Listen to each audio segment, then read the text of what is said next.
What is up, Switch leaders? It's Tyler, and we are back with another Wednesday, and I cannot express to you how excited I am for this Wednesday. It's going to be a good week. We are back at it, and we got some things going on, but first comes first. I'm also excited because this was baptism weekend this past weekend, and as a church, 45 locations, we saw 1,700 people going public with their faith through baptism. Like, what a special moment. But not only that, here at our campus, Life Church Mansfield, we saw 56 people go public with their faith, and 10 of those were students of ours, and actually 3 of those people also were Switch leaders as well. And so I just want to say, man, thank you guys for showing up for your students this weekend. Some of you guys got the opportunity to be able to go in the pool with your students, to be able to baptize them. You guys were there to be able to congratulate them, to celebrate with them, to show that support.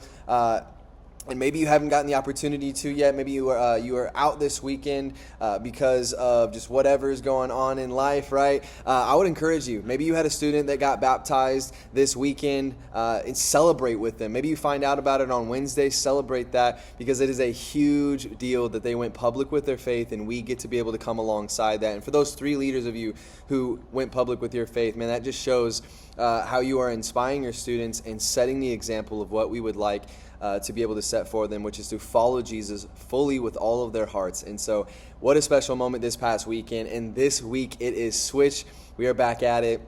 Last week we started this new thing called Switch VIP, and so if you're not familiar with it, what it was is for new students who came in for the very first time. After they get checked in and registered, they get a gold VIP wristband that they would be wearing for the rest of the night, as well as a box of candy, just to kind of celebrate their first time coming to Switch. And we saw some success with it this past week, and I just wanted to remind you guys, as you guys engage with students, to be looking out for students who have those VIP gold wristbands, because what that means is that they are a brand new student experiencing Switch for the first time ever. And let's be all that much more intentional with reaching those students to be able to make sure that they have the best possible experience they can, so that, because we want them to come back, right? We want them to be able to experience what God has for them at Switch, to be able to have a community, but also to continue to grow in their faith, whether they believe already or not, or we can lead them into that relationship with Jesus. And so just want to encourage all of us to be intentional with that.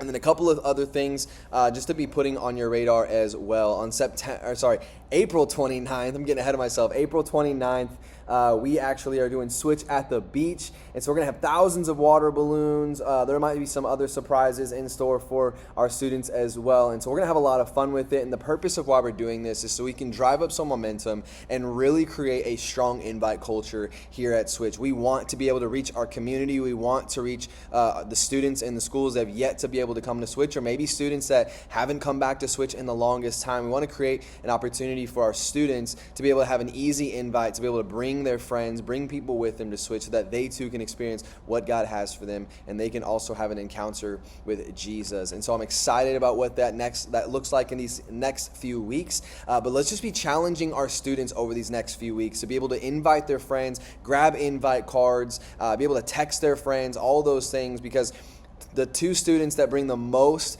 students with them to Switch here between now and Switch at the beach is going to win either Chick-fil-A or Crumble Cookie for their entire small group. And so you guys as leaders have some extra motivation in that as well, because you guys get to benefit from your students inviting their friends as well. This week we have week 2 of the Fallen Kingdom. We are going to be talking about how idols always promise more than they deliver, but God always delivers on his promises. And so this week, as you guessed, we're talking about idols and how we can oftentimes strive, and we can make things in our lives, whether it be relationships, people, it could be social media, it could be sports. We can create idols out of those things. And an idol is anything that steals our attention, steals our security, our hope instead of focusing it on God. And so I'm excited because this week is a live message. I get to preach God's word this Wednesday, and so I'm excited for that. But we're going to specifically be challenging our students to be rebuilding the altar in their life. Maybe they built their altar on something else, and it's time to tear that down and rebuild the altar in their lives to God. We're going to be specifically in 1 Kings chapter 18, talking about how Elijah challenged 450 prophets of Baal, of who the right God, real God is.